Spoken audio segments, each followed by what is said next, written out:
Hi, that's me, Maxine, hiding behind some bushes and spying on a girl. Don't get me wrong, I don't have a crush on her, nor am I a total psychopath. I'm just doing a favor for my mate Damon. But if I'd known how crazy this was all going to get, I'd never have agreed to help him. It all started when Damon fell in love with this girl, Sophie. She had this mysterious charm that made him want to talk to her right away. And he did. She didn't even glance at him. She just walked away. Ouch. I didn't like her one bit. She was so stuck up. But Damon didn't give up that easily. He tried all kinds of tricks to get her attention, even waiting for the bus with her, even though he had a car. Nothing worked, though, and this made him miserable. He begged for my help, but I said, "No way." Then he said, "Aw, come on, Maxine, you're a girl, so just befriend her or something. Maybe you can find out what she likes, her fave foods, music, etc. Then I can try to impress her. Please, I'm begging you. I'll even lend you my Nintendo Switch for a month if you agree. You can't say no to that." He had me at that. I'd do anything to get a Nintendo Switch. Fine, it's a deal, but don't blame me if it doesn't work. So after class that day, I searched for Sophie. She was at the bus stop, and I was about to approach her when suddenly she walked away. I decided to follow her, and on the way, she stopped to help an old lady cross the road. Wow, I was surprised. For someone with such a cold face, she had a pretty warm heart. Maybe she wasn't so bad after all. After that, she started walking towards the park, and by then it was starting to get dark. What was she doing? She sat down on a bench in a creepy part of the park, almost like she was waiting for someone. I hid behind a bush so she wouldn't see me, but I was totally freaked out. Suddenly, two guys appeared and started talking to her, but they didn't seem like her acquaintances. Oh my gosh, she looked panicked. I had to help. I quickly shouted, "Help! Officer! Please help! There are two guys bothering us!" Obviously, there was no officer, but it worked. The two guys ran off, and I rushed over to make sure Sophie was okay. She was surprised to see me, but then she hugged me and thanked me for saving her. Her whole body was shaking. She must have been terrified. I walked with her back to our dorm, and she told me how she liked to come to the park at night because it was so peaceful. I told her it was clearly dangerous and that she probably shouldn't go alone anymore. Then we exchanged numbers, and after that we became quite close. Close enough. That was a few days later. I told her Damon had a big crush on her and asked if she'd maybe go on a date with him, but she just shook her head and said she wasn't ready. Her eyes looked sad, so I didn't push it any further. Maybe she'd just gone through a bad breakup? I didn't ask her again, but one night I was heading to her dorm for a movie night when I heard two people fighting. It was Sophie and some guy, and she was crying. It looked like the guy was about to hit her, so I ran over and said, "Hey, what the heck do you think you're doing? Leave her alone or I'll call the cops." He just laughed at me and said to Sophie, "We're not done yet." Then he stormed off. I asked Sophie if she was okay and who that guy was. Then she told me how he was her ex and that he kept trying to get back together with her, but she wasn't interested.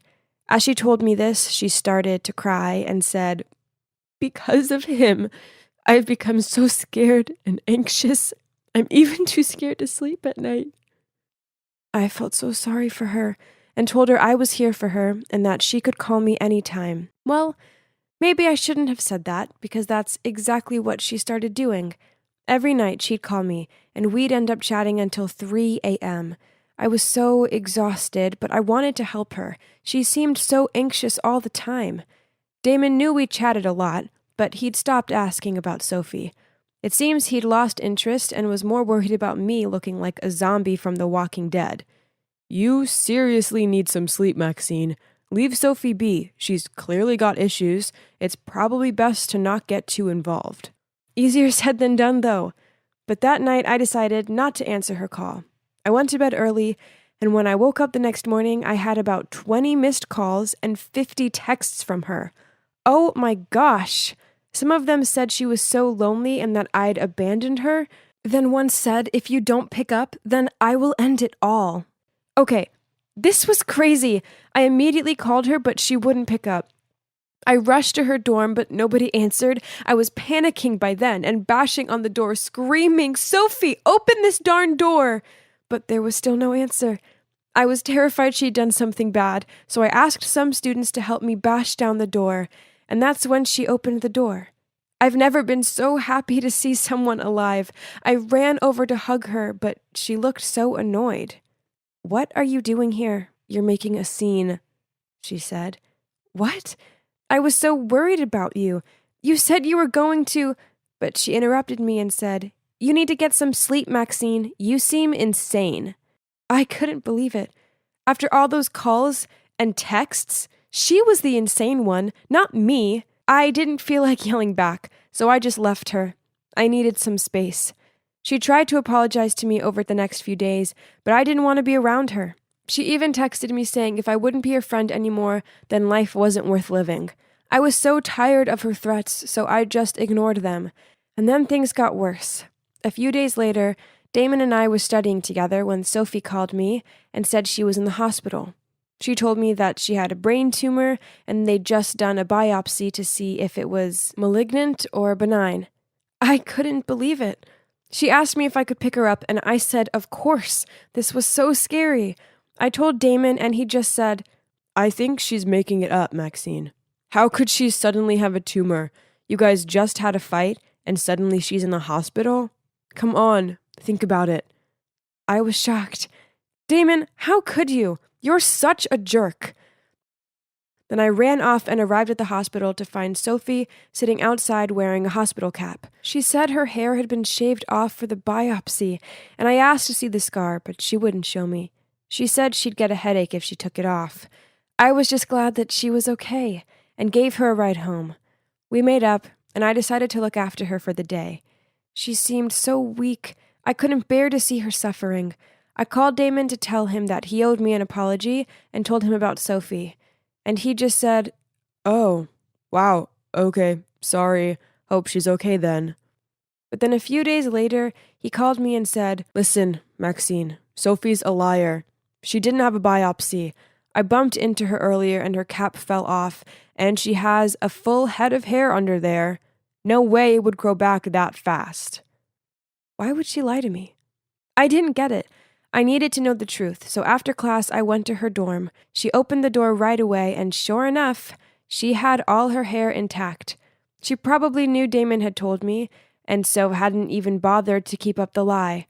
This made me furious. Straight away, I started shouting at her. "Honestly, Sophie, what is wrong with you? Why would you pretend to be sick like that? Friends don't do that." Sophie grabbed my hand and said, "Maxine, I'm sorry. I was desperate. I only did it because I missed you and wanted you to care about me again. I took it too far, though. Please forgive me." "Are you crazy?" I screamed. "I was worried sick about you. Are you sure there's not something wrong with you?" Sophie started grinning in a weird way and said, "The only thing wrong with me is that I'm in love with you, Maxine." She wouldn't let go of my hand, and I just stared in shock. What did you say?" "You heard me. I love you." Then she started to manically laugh and said, "I've loved you since the day we first met. I knew you were following me, so I pretended to be in danger so you'd come rescue me. Even my ex-boyfriend was fake. He was just one of my friends pretending. Can't you see? I'm willing to do just about anything to get your attention. If that's not love, then what is?" This couldn't be happening. I tried to stay as calm as possible and said, "Listen, Sophie, I'm flattered. Really, I am. But I'm straight. I see you as just a friend, okay?" But Sophie wouldn't give up. She grabbed my hands again and said, "How do you know that? You didn't even try to love me yet. Just give me a chance, and I'll show you what true love looks like." I tried to let go of her hands, but it was impossible. Sophie grabbed my hands tighter and tighter that it even began to hurt. She looked me in the eyes, and oh my God, it's like I couldn't recognize her anymore. She looked like a crazy person, like a psychopath. Then she began to speak in a really creepy tone. "You can't get away from me. You're mine now." I was so scared.